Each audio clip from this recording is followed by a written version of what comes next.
미호천이 범람하면서 물이 급격하게 이제 들어온 걸로 네. 파악이 되고 있는 네. 상황인데 기록적인 폭우가 내리는데 미호천 범람 가능성을 대비해서 모래를 대충 쌓았다 이런 얘기들이 들리거든요. 그게 좀 네. 적절한 조치였나 지금 비판도 있는 것 같습니다. 사실은 그 주민 장모 선생님의 그 적극적인 어떤 119 신고도 하셨고 예. 제보도 이렇게 영상도 아니었으면 좀 더 늦게 알려줄 수도 있던 부분인데요. 그 미호천교 확장 도로 확장 공사를 하면서 제방을 끊어야 되는 거는 공사 성격상은 불가피했던 것으로 보입니다.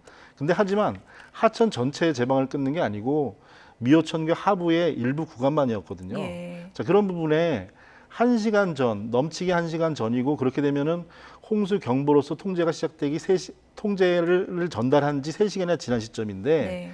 그때 포크레인을 가지고 모래를 했다는 거는 역설적으로 얘기하면 아무런 준비가 없었다는 얘기예요. 예. 그렇게 말이 되겠죠. 그러니까 예. 지금 그 얘기가 이제 그 전에 하던 대로의 높이, 그보다 1m 정도 더 높게 쌓았다 이렇게 얘기를 하지만 지금 호우주의보 이후에 3일 정도, 경보 이후에 하루 그 시점까지 그리고 당장 닥친 수위가 미호천이 높아진 그 시점에 4시간 전부터 해서 심각 단계가 있었거든요. 분명히 기회는 여러 번 있었습니다. 그래서 예. 아무 준비가 없으니까 포크레인 기사가 거기 계시면 어떻게 겠습니까? 모래를 쌓는 일밖에 못 하겠죠. 예. 예. 그래서 사전 준비가 없었던 것은 분명하다. 그렇게 보입니다. 예. 집중호우로 인해서 이제 미호천이 범람하면서 터널 네. 안으로 물이 이제 갑자기 들이닥치는 건데 얼마나 순식간에 물이 차는지 저희가 앞서도 보여드렸지만 블랙박스 영상 다시 한번 좀 보여드리면서 상황을 좀 짚어보도록 하겠습니다. 궁평 2 지하차도를 통과한 차량에서 발견된 블랙박스 영상인데요. 지금 이제 트럭이 이게 불과 사고 나기 몇십 초 전이라고 하거든요. 네. 지금 바퀴가 다 잠길 정도로 물이 차 있는 상황입니다. 지금 저 그렇습니다. 상황에서도 통제가 안 됐다는 얘기잖아요. 그렇죠. 지금 반대편도 더 안타깝습니다. 반대편은 지금 들어가고 계시잖아요. 그죠? 예. 그리고 지금 저 블랙박스 영상이 한 40초 정도 분량이 되는데 예.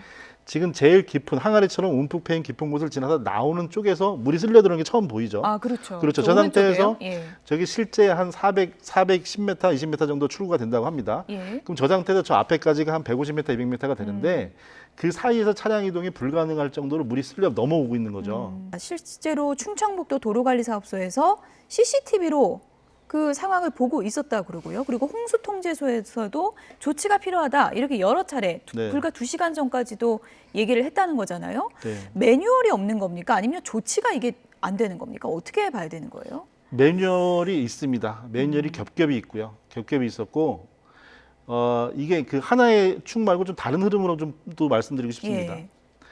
금강홍수 통제소에서 경보상 주의보 내리고 경보 상황에서 심각 단계에 이르렀을 때 직접 전화까지 했습니다. 예. 전화를 했죠. 예. 그리고 그 전화를 받은 흥덕구청 또 역시 하수과 건설과 전화를 했습니다. 전화를 받고 비상근무를 하면서 CCTV를 보고 있었죠. 1시간 전에 119 신고를 했는데 119 대원부들은 구조 구급이 하시는 일이잖아요. 예. 포크레인이 그 뚝을 막고 있고 뚝 밑으로 모래가 넘어오는 상황을 보고도 어떻게 할 방법이 없었겠죠. 이렇게 저렇게 수많은 여러 개의 단계에서 공권력이 다가설 기회가 있었습니다. 시민들은 발을 동동 굴렀고 지금 블랙박스 제보 영상을 또 보면은 역주행을 하면서까지 그 아까 747번 버스 뒤에 그 18톤 화물차 사이에 있던 승용차 예. 그 시민분께서는 역으로 차를 돌리면서 들어오는 차를 크락션을 울리고 라이트를 켜면서 밀어내시고 예. 신호를 들으시는 분들은 천천히 후진으로 하는데 또 그 상황에서도 들어가시는 분들이 또 예. 계셨습니다. 이런 재난 상황에서 자력으로 신속히 대피하지 못한 시민을 탓할 수는 없는 일입니다. 아쉽긴 하지만. 그런데 시민 영웅에 기대서는 안 되겠죠. 예. 저 진입로에 양쪽에 한 분씩이 어느 관청이고 어느 기관이든 간에 서 계셨어야죠. 예. 그러한 시그널은 분명히 다시 말씀드리지만 매뉴얼이 있었고요. 통제를 강제적으로 할 수 없다는 얘기도 들리지만 분명히 조항이 통제하도록 돼 있고요. 공무원의 재량을 두는 부분은 통제를 원칙으로 하고 통제를 안 할 정도로 안전이 확보되는지 확인이 됐을 때 보내게 하는 게 재량인 거지 통제를 못하는 게 그 권한 바뀌었다고 얘기하는 것은 그거는 지금 전국에 있는 지하철도 전체에 똑같은 상황이라고 예. 그건 하는 문장이 성립될 수가 없다고 생각합니다.